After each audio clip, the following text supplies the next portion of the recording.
Today, Wizards showed off what looks to be the majority of the new and returning mechanics and upcoming card types for Avatar: The Last Airbender set. And there's a surprising amount of rules to cover, so let's jump into it. Firstly, we finally learnt what the elemental bending is all about. Let's go through them. Starting with Airbending. Airbending is an ability that says, exile target permanent. While it is exiled, its owner may cast it from exile for 2 generic mana. Now there's only been 2 airbending cards previewed thus far, and looking at those, they will specify what you can target with the airbending. So just be on the lookout for that. From a standard perspective, these cards go great with warp, but they go even better with the overlords. Next we have Waterbending, which can be found on activated abilities. It says, while paying a waterbending cost, you can tap your artifacts and creatures to help. Each one pays for 1 generic. So effectively, this is extra convoke for activated abilities. Right now, generating artifacts, clues, landers, munitions, treasures, etc. is really easy. But the thing you need to keep an eye on, and I can't believe I'm saying this because neither of these sets are out yet and there's a clash of IPs, the web slinging mechanic from the Spider-Man set cares about tapped creatures, so we'll likely see more synergies in the coming weeks when the Spider-Man previews officially start. Moving on, we have Earthbending.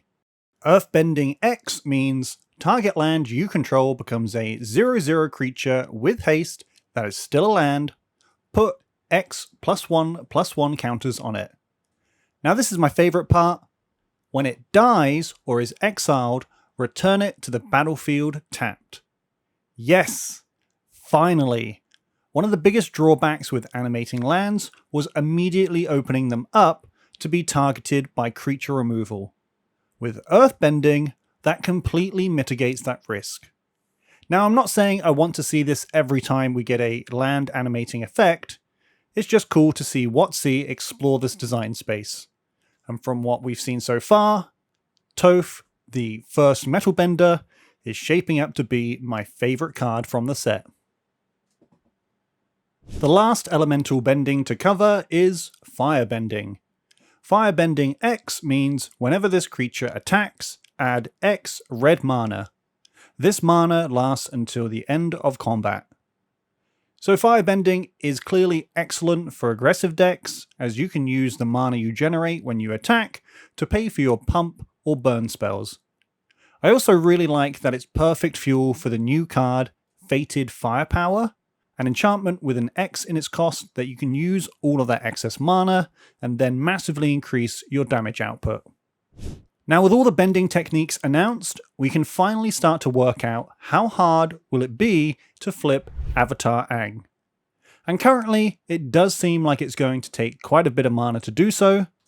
Firebending is easy enough because it's built into Aang and all you have to do is attack. Waterbending can also be cheap to do. It's Earthbending and Airbending that we'll still need to see more cards for us to tell. Also, I get my vindication moment. We have the base version of Avatar Aang. And remember that I did a short about Searing Touch and Aang, and all those comments telling me, oh, it doesn't work like that, or WotC will change the rules. If we look at Aang, Master of Elements, it has reminder text which says, this can reduce generic costs. So you know what that means. Anyone who commented that I was wrong, it's off to the revolving cells with you. And yes, of course, Read F10 is among those comments. Now let's talk about some card types. First, there's the ally card type, and we haven't seen proper ally support in a main set since 2016's Oath of the Gatewatch. Katara, the Fearless, is an excellent ally card, doubling up any ally triggers, and there are a number of cards that generate ally tokens too. So it's fair to expect plenty more ally support to come. The next card type I did not have on my bingo card was Lessons, a card type that first appeared in 2021's Strixhaven. The card type paired with the keyword Learn. When you cast a card with Learn, you could get a lesson card from your sideboard and put it into your hand, or discard a card and draw a card. Now this is the biggest change with the Avatar lessons, is that for the first time, some of the lessons are instants. In Strixhaven, all of the lesson cards were sorceries. But what's most interesting is there won't be any cards with Learn in this set. So they're clearly saving that mechanic for the 2026 Strixhaven set. The last return card type we need to cover before I jump into some rule stuff is Shrines. Shrines are a returning card type, so Go Shintai players rejoice. As we can see on the Southern Air Temple, they're still legendary enchantments, but this time around the shrine has an ETB trigger and also triggers when another shrine enters. So we can expect to see at least one cycle of shrines. The quick rules thing I wanted to cover was around the new card, the Rise of Sozin, a 6-mana saga that transforms into Firelord Sozin. Players are already asking if the color identity of this card is mono black or red black. I can confirm that this is a mono black card. The important rule to remember is that reminder text, the text written in italics and parentheses, is not rules text and has no functional impact on the game. This is likened to Blind Obedience and Trinisphere. Both of these cards have mana symbols in their reminder text, but reminder text does not impact color identity. On the flip side, we have the new card from the Avatar Jumpstart set, Firelord Ozai. This card's color identity is black-red, because this time around, the red mana symbol is written into the rules text of the card, not the reminder text. So that's all the rules and mechanics you need to know about for the Avatar set so far.